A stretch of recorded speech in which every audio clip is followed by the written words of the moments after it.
You think to yourself, well, what can I learn from the life of Absalom? Well, what's really interesting in the scriptures is that the only person that receives more attention of David's children than Absalom is Solomon himself. That's how much Absalom is going to dominate the record in the scriptures for us. He's going to enter the scriptures in 2 Samuel chapter 13, and he's actually going to stay with us for 8 chapters until 2 Samuel chapter 20. That's how much he's recorded in the record for us. In fact, the rebellious spirit that Absalom unleashes is actually going to plague David and his family right to the time of Solomon and even beyond the time of Solomon, as we'll see. And the story of Absalom, it's an epic tragedy. You sometimes think to yourself, well, what can I learn from such a negative example in the scriptures? Well, I guess one thing we could learn is we won't be like that boy, or we shouldn't act like Absalom. That's maybe some of the lessons that we might learn. But hopefully there's a few other things that we're going to pick up from the life of Absalom as well. It's a story that I think really has a lot of lessons and warnings for us today. And condensed within these 8 chapters is examples of politics at its worst. And we think we have politics bad today. Well, you should see the politics back that we're going to read about in the time of King David. There's the whole history of all that's wrapped up with David and his family. It's a story of rivalry, of rape, of lust, of hatred, of murder, of rebellion, and even open warfare. And that's just David's family. It's incredible that this is in the record. And in order to kind of grasp the scale of Absalom's life, what we've done is we've broken it down into 4 parts. So the first thing that we'd like to look at here is the first thing that we've entitled our first class. And if we can click to it. If not, there we go. We'll try this. Is we've entitled this first session, The Son of Maacah, A House Divided. And what we want to do in this first class together is we want to look at David's family dynamic. All the events that surrounding and David's sin with Bathsheba and really what that really set forward in his family. And this is where we'll also get our initial introduction in this first session to Absalom, the son of a foreign princess. And that's what he was. The second session we've entitled The Heart of the King, the exiled son returns.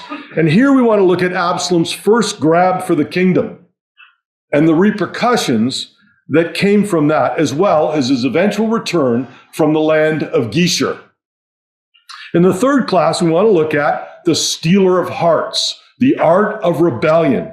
And in that session, we want to examine Absalom's plot to take the kingdom. And it really resulted in the greatest threat that David ever faced in his role as the king. And we're going to see how Absalom embarks on a mission and how he goes about to try to steal the hearts of the nation of Israel. It's a very ingenious plan. And then finally, in our fourth session, which we'll do in the Sunday school class tomorrow, we're going to look at what we've called Absalom's place, the way of all men. We want to look at Absalom's revolt, and we're going to consider what he was trying to achieve in his life, and we're going to look at the startling end of his life and what that can teach us. So that's how we've divided it up. Well, again, in the first session, next to David and Joab, Absalom dominates the record in 2 Samuel. This is a word cloud, and this word cloud shows all of the names within the record of Samuel here, 2 Samuel, and you can see the large names are the ones that dominate the record the most. So we've really got David dominating, the word king is a dominant, the word Lord is dominant, Joab, and yet look at the prominence that Absalom has within the whole book of 2 Samuel. He's a looming character. God wants us to learn something from this young man. Absalom was really loved by David. So just remember this as we go through this character of Absalom. David loved this boy. There's something that drew him to him. He generated almost a blinding love in his father. That's how much David really loved him. And David loved him so much, he was prepared to overlook a lot of the boy's faults. A lot of his son's faults he overlooked because he loved him.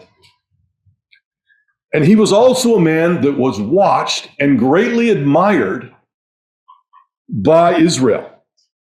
That's why he's described in the biblical record as a heart stealer. Because he slowly and methodically plotted the overthrow of his father, King David. And this is the man that we hope to get to know over this weekend, God willing. What a towering character he is. A seemingly perfect politician.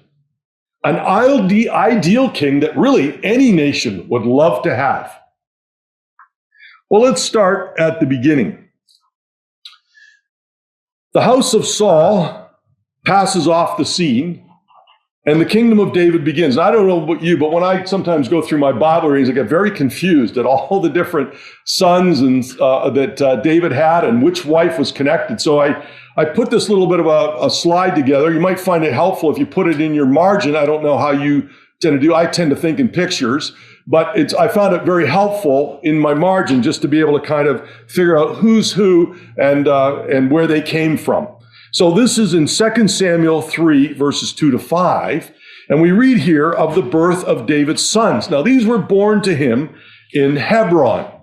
And so we read in verse 2 of 2 Samuel chapter 3, and unto David were sons born in Hebron. And the firstborn was, and this is the name we're going to remember, Amnon.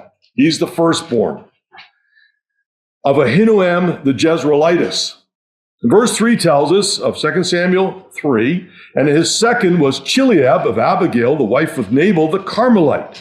And the third, Absalom, the son of Maacah, the daughter of Talmai, king of Geshur. And the fourth, Adonijah, the son of Haggith. And the fifth, Shephatiah, the son of Abital. And the sixth, Ithream, by Eglah, David's wife. These were born to David in Hebron. And so we have all of those listed here as the ones that are born in this area here of Hebron. These children, which we're going to call the Hebron children, were born during the 7.5 years that David began his rule from the city of Hebron. All his other children are going to be born to him in Jerusalem, where he would reign for another 33 years. And that's in 1 Chronicles chapter 3, verses 1 to 4. So David, beginning at the age of 33, has 6 sons by 6 different wives while living in Hebron. And then we read in 1 Chronicles chapter 3 and verses 1 to 9, it's going to record here the details about David's family. These are the Hebron children and their births. They're found in the first 4 verses. And we want to just briefly look at this in the record as it helps, I think, to help us maybe understand Absalom and also to understand the tensions and the rivalries that were taking place within this family dynamic. It's not recorded here in 1 Chronicles 3 about David's first wife, but we know that his first wife was, who was his first wife? Any of the younger ones know who his first wife was? Who was David's first wife? They were really good last night at CYC, I'll tell you. They had all I was giving away chocolates last night. It was Michal, right? It was Michal. And we know that from 1 Samuel 18 and verse 27. Saul's daughter. What does she bring to the family? Well, she was certainly brought a lot of bitterness, we know. She brought a lack of spirituality towards David's house. Even Saul thought she would be trouble for David, so I think I'll give her to David. She was forcefully separated from her husband, Phaltiel, a man that Saul had wrongly given to her husband after David had fled from Saul. And David would later bring Michal back to himself after the death of Saul. And she would be childless for the rest of her life. And so she brought a lot of bitterness and a lack of spirituality to David's family. And then we have Ahinoam, David's second wife. And from the record, she's the first to have a child with David. And that's the boy Amnon. So Amnon then becomes heir to the throne. He's the firstborn. And Amnon, as we know, he turns out to be someone who chooses wrong friends, we're going to find from the record. He's a liar, and he treats his sister terribly. Then we find Abigail has David's second son named Chileab. And that's in 1 Chronicles 3, verse 1. And we're not sure what becomes of him as he seems to pass off the scene. In fact, it's possible he died when he was very young. It seems that also that David marries Abigail either shortly after he marries Ahinoam or very nearly at the same time. And then, of course, we have Maacah. Her name means oppression. And from her, David has his third son, Absalom, and his sister Tamar. Two very beautiful looking people, the Bible says. Maacah is herself, she's a king's daughter, making her a princess. So that's Princess Maacah, that's Absalom's mom. And we'll have a bit more to say about her in a minute. And then we've got Haggith. And Haggith bears David's fourth son, Adonijah. Now Adonijah, he's a fella, he's going to grow up, and he's going to be a plotting fellow, and he's going to wait the right time to take the throne, just like Absalom does. He's a bad boy as well. And when David is old and weak, Adonijah is going to strike, and he's going to try to take the kingdom. So David has to rise up, and he has to anoint Solomon to put an end to Adonijah's blatant grab for the throne. That's the kind of boy he is. And even more remarkable, in 1 Kings chapter 2, he tries to plot with Bathsheba to get Solomon's permission so he can marry Abishag. Remember that? He tries to marry Abishag, who ministered to David. So there's another way that Adonijah tried to take the throne. And Solomon says, "What are you doing? You're plotting to take the throne. You're trying to take Abishag, who ministered to David, as if you're going to be the next king." And of course, he then has to deal with that boy because he was so wicked and tried to take the throne from Solomon. So this is a boy that also badly wants the kingdom. And then Abital has David's fifth son, Shephatiah. Eglah gives birth to David's sixth son in Hebron, and his name was Ithrim. And then we have David's Jerusalem's children. And they're listed in 1 Chronicles chapter 3, verses 5 to 9. So as we know, David reigns here for 33 years with all the sons that he had from Hebron, and he now has his Jerusalem children. So in Jerusalem, he has more children, and he takes another wife. And here's where he has Bathsheba. And she has 4 children.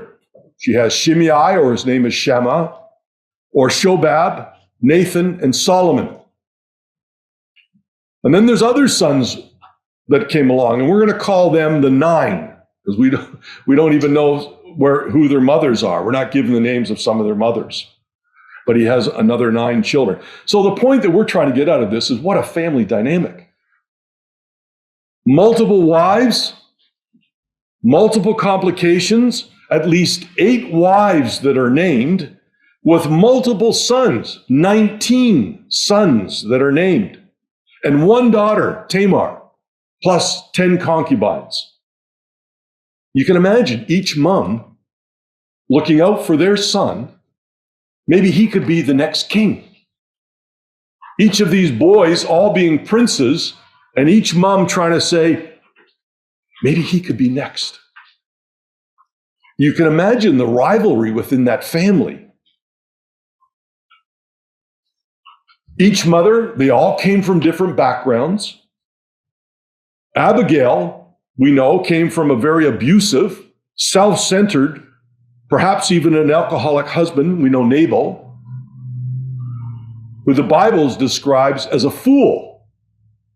Nevertheless, in the record, she was a wonderful woman and very wise. Perhaps it was Abigail who provided a stable hand in David's family for all the other chaos that was happening with the different rivalries. And as we talked about, Michal, the daughter of Saul, lacked any spiritual understanding. And think about the troubles that she would have brought to that family as well. And then we have Maacah. Maacah, the mother of Absalom and Tamar, David's only foreign wife, a woman with a very worldly background. She was schooled in the religion of Geshur. As the daughter of King Talmai, that's who her father was, she would no doubt have been a very strategic marriage for David, giving him peace on his northern border region. The kingdom of Geshur is actually felt to have occupied the area just northeast of the Sea of Galilee. Today, we would know that area probably as the Golan Heights. And that's where this area of Geshur has. In fact, archaeologists who have done work in that particular region of the world tell us that their religion was that of a bull. It was the moon god, the bull. And so Israel, we know, in the days of Joshua, tried to conquer that area for the tribe of Manasseh, but they couldn't do it. The Geshurites were very strong. They were unsuccessful, and they couldn't take that part for Manasseh. And we also know that Absalom, he felt a kinship towards that area, because after he is going to kill his brother, the first place he flees to Geshur. He knows that he can find safety with his grandfather, the king of Geshur. So the family ties that his mother had with that region and to their father, King Talmai, gave Absalom a sense that he was going to be protected there. Perhaps with kindred spirits who would love to see the throne of David overturned and a grandson of King Talmai, a Geshurite, take the kingdom of Israel. They would love to see that. So Princess Maacah also had something that none of the other wives or concubines had.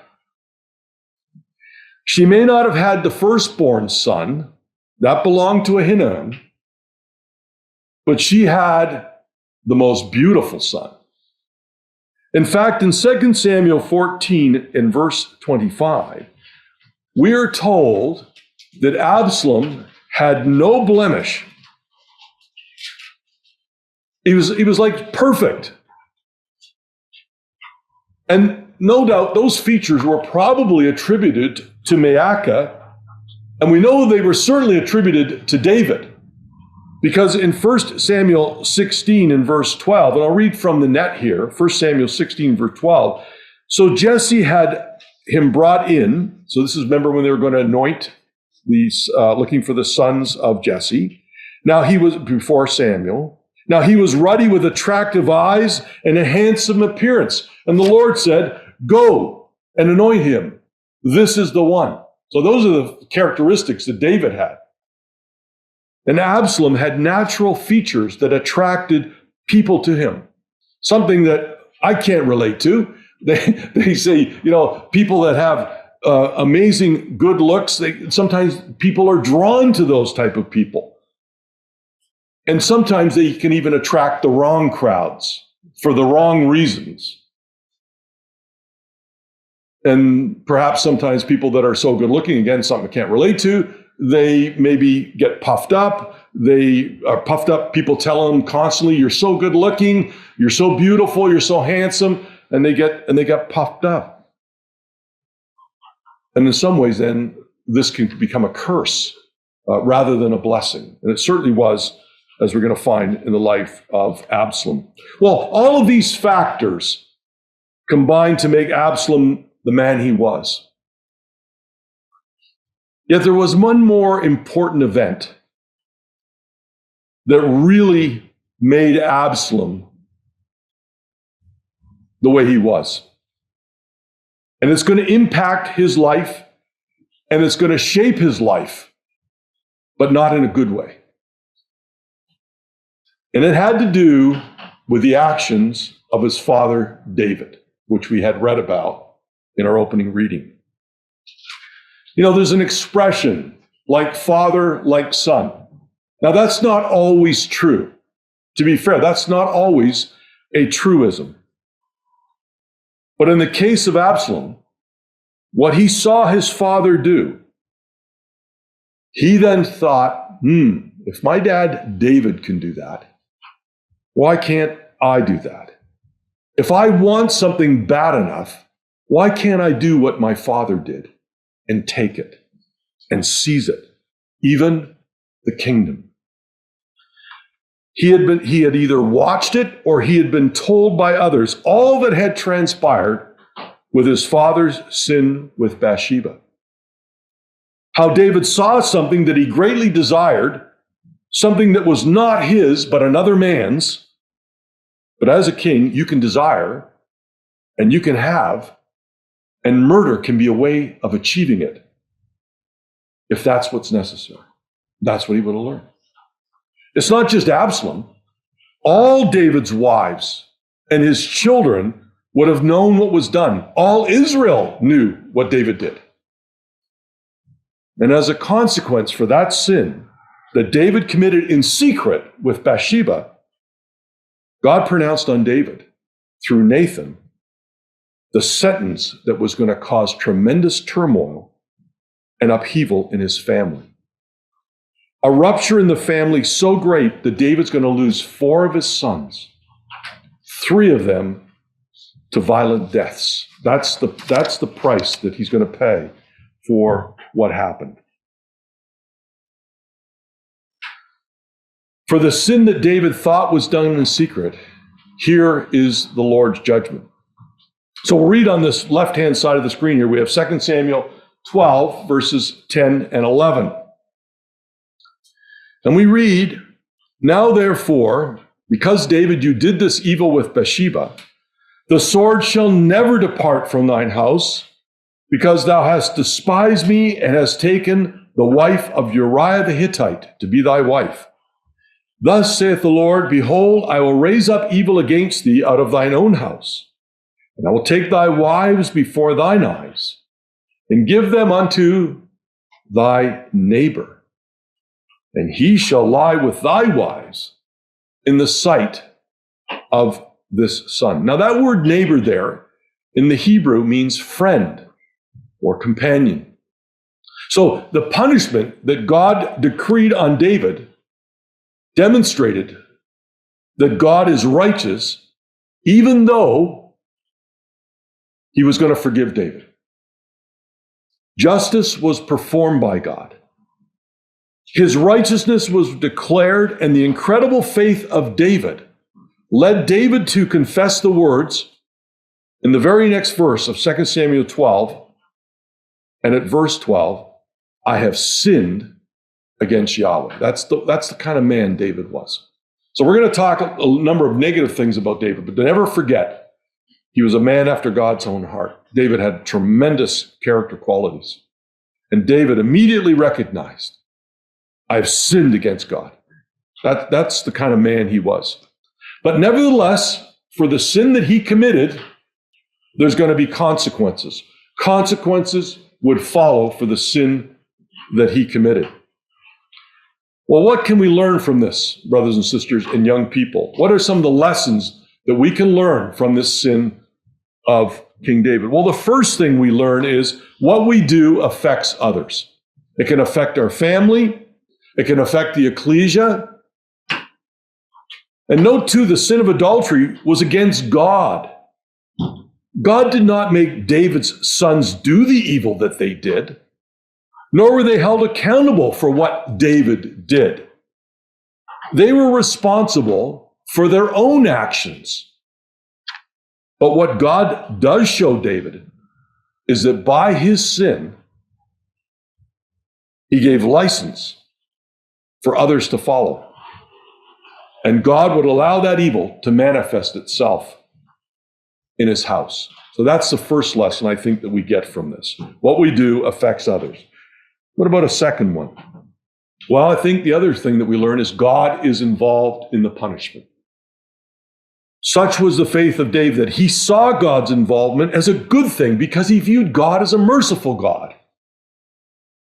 We may be forgiven. We will be forgiven if we go to God in sincerity, in prayer. We know that we will be forgiven.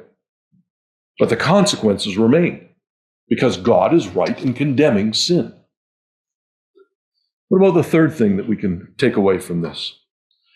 Well, we learn we're not immune to what happens to others. Never think that can't possibly happen to me or to my family.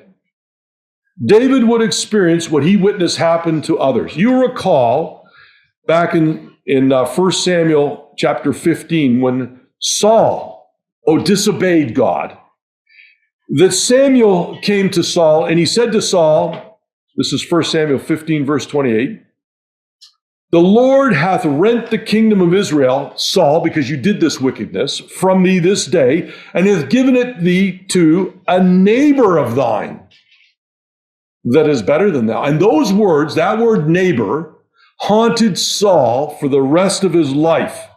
And those words, David would now come ringing back into his ears. His friend, his companion, his neighbor, it's going to be his son, is going to do these things right in front of his very eyes.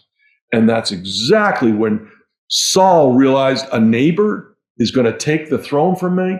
And he watched David like a hawk after that. And it bothered him for the rest of his life. And it's now coming back to haunt David for the wickedness that he did with Bathsheba. This punishment for the sin that David committed doesn't take long to go into effect. The first offspring to experience the consequence of David's sin was the son that was born to Bathsheba and David. The child died, and David and Bathsheba suffered the consequence for their sin with the loss of their firstborn. And this pattern of David's sin that Nathan calls the doing of evil is going to repeat itself. And so we read that with David, there's a pattern to this doing of evil.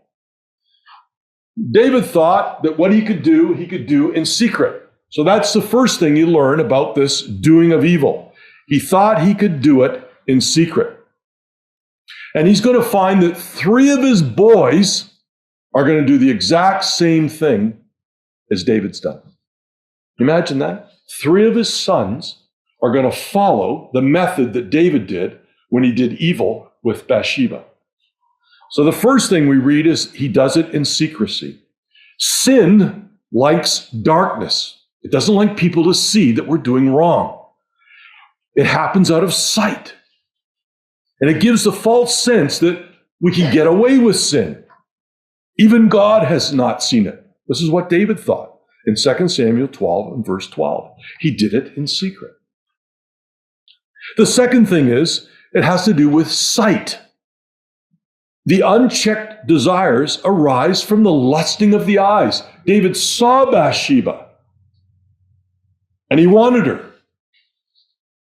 So his sight, the lust of the eyes took place. And that's verse 2 of 2 Samuel 11. And we put the corresponding verses beside each of the records here. The third thing is he sent. In order for sin to take place, you've got to do a movement. You've got to make it happen. And so he did. He sent. The opportunity for sin is then created. And he sent and had Bathsheba brought to himself. And Bathsheba had to obey the king. The next thing we see is that sin takes place. The desire is fulfilled. The taking or doing of what is desired is now accomplished. And that's in 2 Samuel 11, verses 4, verse 15, and verse 17. So there's a pattern that's followed here. And then the next part of the pattern is there's a suspension. Now, what do we mean by suspension? Well, since justice or Judge David wasn't struck dead by God with a bolt of lightning for doing the bad that he did with Bathsheba, he actually thought he got away with it. There is a sense that you can get away with sin. And that's what we get from 2 Samuel 11, verse 27. David actually thought he could get away with it. There's a suspension. But we know God sees everything. And God will do it in his time. And then finally, the time is up when God does take action, and that's the suffering. And we find that in 2 Samuel 12, verses 9 to 12. Ultimately, the consequences for his sinful actions are realized. In the case of David, it was heartache and pain and a family divided. For the other boys, it was the violent deaths that they're going to suffer. And the same pattern is going to repeat itself in David's oldest boy, Amnon. It's the exact same pattern is going to happen again. And so we have down in here in 2 Samuel 12, verse 9, wherefore hast thou despised the commandment of the Lord to do evil in his sight? David, all your boys are going to follow. They're going to do the exact same thing. And so it is with Amnon. We're going to see from the story of Amnon, he does the exact same thing. He does something in secret. He does something with, he looks with his eyes. He sends to make it happen. He does the sin. He thinks he gets away with the sin. And then finally he suffers for his sin. So that's going to repeat itself again and again. And brothers and sisters, that actually happens again with Absalom and Adonijah. The exact same pattern. And we call this pattern really the doing of evil, as it's described to us in 2 Samuel 12 and verse 9. Well, we know that that's the pattern that sin follows. We find that from the record of James, chapter 1 and verse 15. And we have that verse on the screen for us. It says in James 1 verse 15, then when lust hath conceived, it bringeth forth sin. And sin, when it is finished, bringeth forth death. And so there's this pattern that happens with the doing of evil. It follows a set pattern. We have the idea of secrecy. It's as if something is hidden. Then we have the idea of sight with the lust of the eyes. And then we have the making the opportunity for sin, sending for it. Then we have the sin itself, or committing the act itself. And then we have a suspension. No, God didn't judge me for it. I wasn't hit with a bolt of lightning. I got away with it. And then finally we have the suffering. We bear the consequence for our sins. And bearing the consequences are unavoidable. And look at the way that Absalom is introduced to the scene. This is the first time in the scriptures that we're introduced to Absalom. And how are we introduced to Absalom? Well, we're introduced to Absalom in connection with his brother Amnon. That's how he's introduced to us in the records. So right after the record of David's sin with Bathsheba, which, by the way, would have taken at least a year in time, so the fair bit of time would have taken place between the events of chapter 12 and the start of 2 Samuel 13. And nevertheless, look what we read in 2 Samuel 13 and verse 1. So if you have your Bibles open to 2 Samuel 13 and verse 1, we'll just follow the record for a little bit here. You notice that the very first thing that verse 1 says, it says, and it came to pass after this. After what? After David's sin with Bathsheba. So even though that was a period of perhaps maybe a year, the biblical record wants us to see chapter 13, the events there, connected with David's sin. It came to pass after this. What about it? That Absalom, the son of David, had a fair sister. It's not even about Absalom. But the record wants us to see a connection with Absalom. This is actually about Tamar. And it's not Tamar is not introduced as David's daughter. She's introduced to us as Absalom's sister. Incredible, eh? So the record is really wanting us to connect this sin with Absalom. That's what we're supposed to get from this, I think. And that's why there's this connection. And so we see here this idea of that Absalom, the son of David, had a fair sister whose name was Tamar, and Amnon, the son of David, loved her. And here's what we read about Amnon's lust for his half-sister Tamar, who was Absalom's sister. So in verse 1, it came to pass after this that Absalom, the son of David, had a fair sister whose name was Tamar, and Amnon, the son of David, loved her. Verse 2, and Amnon was so vexed that he fell sick for his sister Tamar, for she was a virgin, and Amnon thought it hard for him to do anything to her. So as we say, Tamar is not even described as David's daughter, but she's described as Absalom's sister. And we see this emphasized again in verse 4. In verse 4 it says, and Amnon said unto her, I love Tamar, my brother Absalom's sister. So Amnon knows that he can't have what he wants. And he makes himself sick over it. Such was the lust that he had towards Tamar. But wouldn't you know it, Amnon has a friend. And his friend's name is Jonadab. And that's David's nephew. And he was a snake of a man. He was not the kind of friend that you want. He was a snake of a man. Verse 3, Jonadab was a snake. Well, she doesn't say it. It says Jonadab was a very subtle man. And he hatches a plan for Amnon to get what he wanted. All Amnon has to do is lie to his father David to fake that he's sick, and then David will agree for your sister to come and look after you. Send for your sister to come to you like David had his servants summon Bathsheba. Just do the same thing. Well, the plan works. Jonadab's plan was a good plan. He's a bad man. But he had a plan. And David, thinking Amnon is sick, does as he requests. And he sends Tamar, listen, Tamar, go and look after your brother. He's very sick.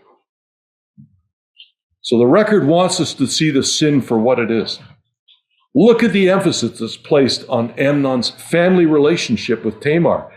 Verse 5, Jonadab tells Amnon to say, my sister Tamar. Verse 6, let my sister Tamar come. Verse 7, David tells Tamar to go get her brother Amnon's, to go to her brother Amnon's house. Verse 8, so Tamar went to her brother Amnon's house. Verse 10, she brought the cake she made to Amnon, her brother. Verse 11, Amnon says, come lie with me, my sister. Verse 12, and Tamar rightly answers, no, my brother. So the biblical record wants us to see that Amnon is warned constantly, she is your sister, you are not allowed to take her. She is not yours. And he has been told and warned again and again and again. Stop and think about what you're doing. Sometimes in the mercy of God, before we do a sin, we're warned not to do the sin.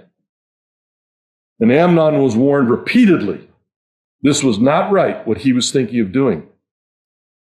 And it's interesting because in 2 Samuel 11, verse 3, David was told before he sinned with Bathsheba that she was Uriah's wife. So David was given a warning before he committed the sin that he did. Such is the mercy of our God. Well, Tamar pleads with Amnon.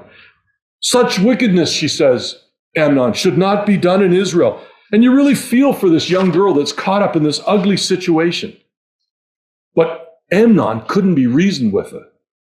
His lust had so filled his mind, he would not be dissuaded from what he wanted to do. And so in verse 14, we read, howbeit he would not listen to her voice. He was stronger than her. He forced her, and he lay with her.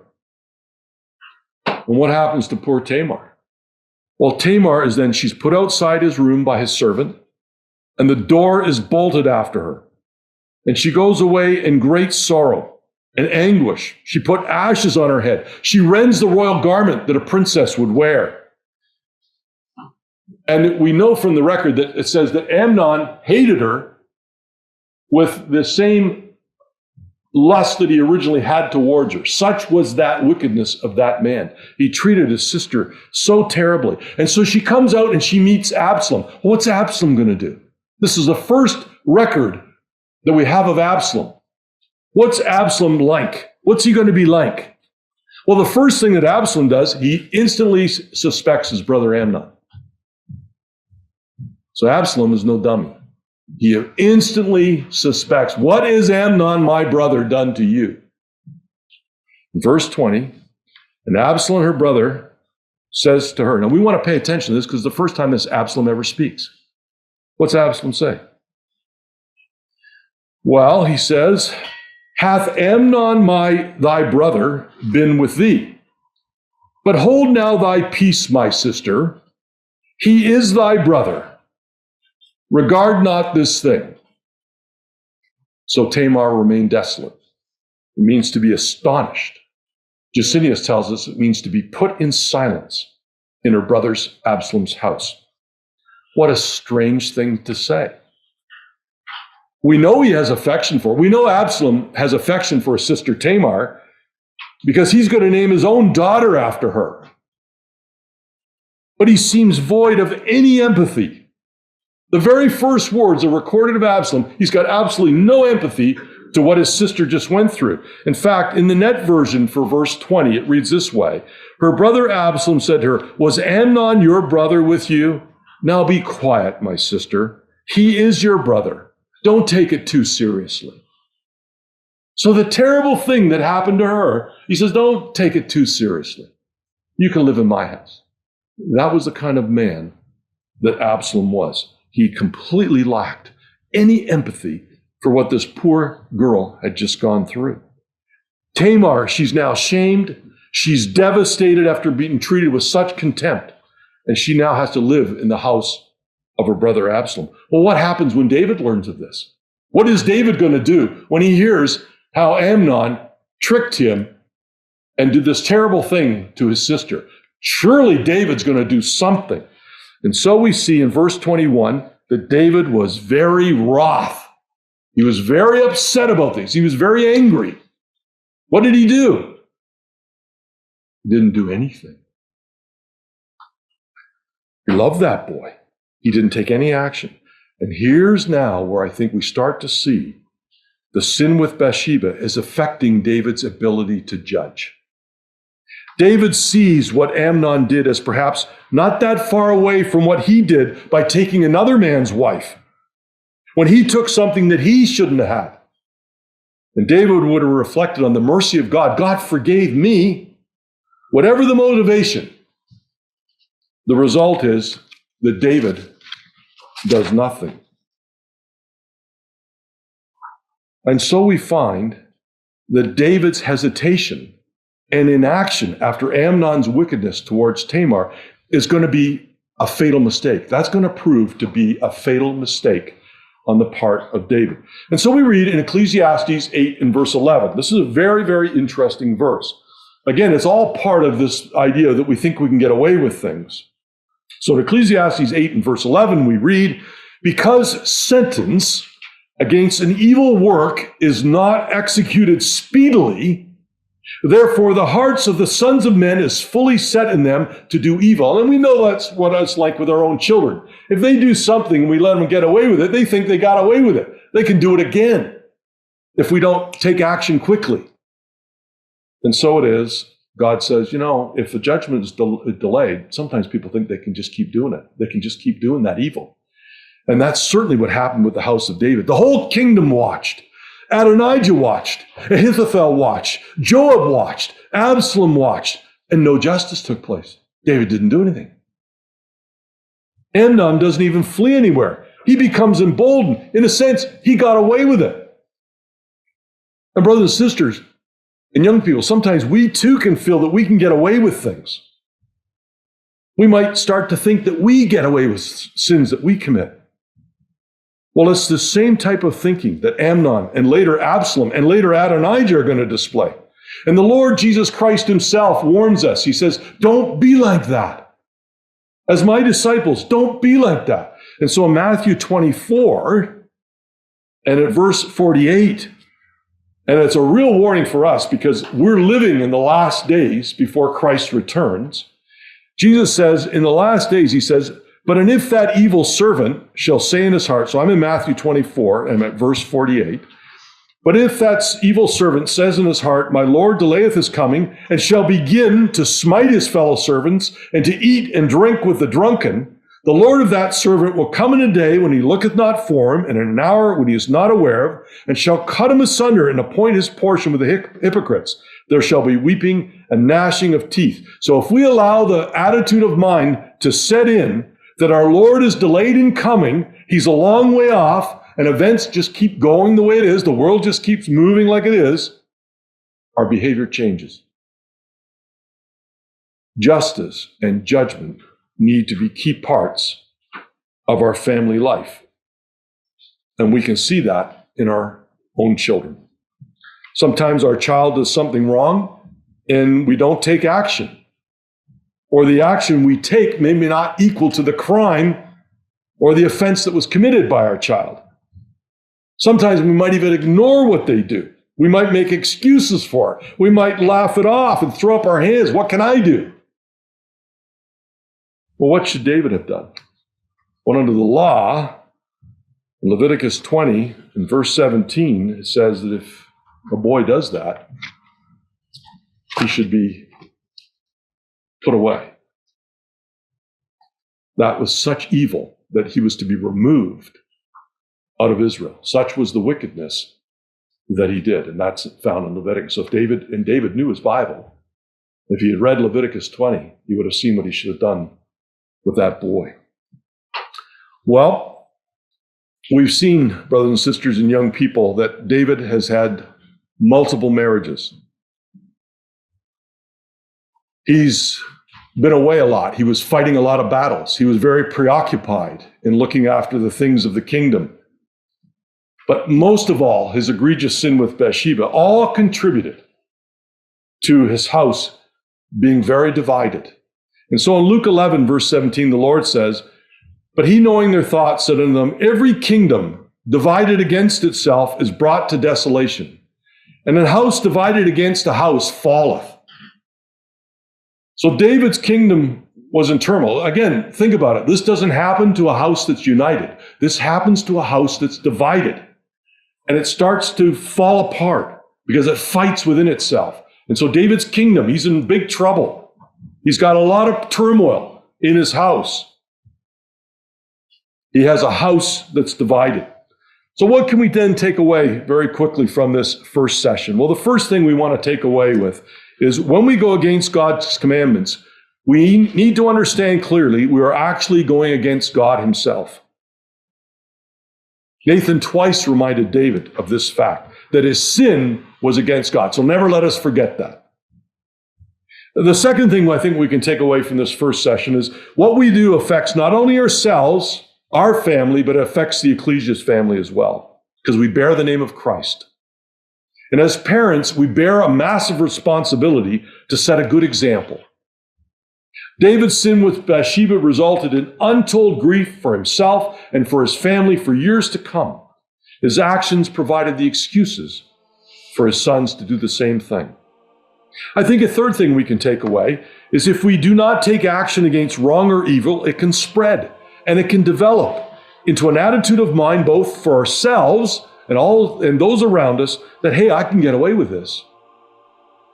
So David's inability to take the necessary action for Amnon's rape of his sister Tamar resulted in the attitude of mind in Absalom that he could get away with an evil deed. And so Absalom prepares a plan so bold that with one blow he could claim the kingdom for himself. But things don't go exactly as planned. And God willing, that'll be the subject for our next class.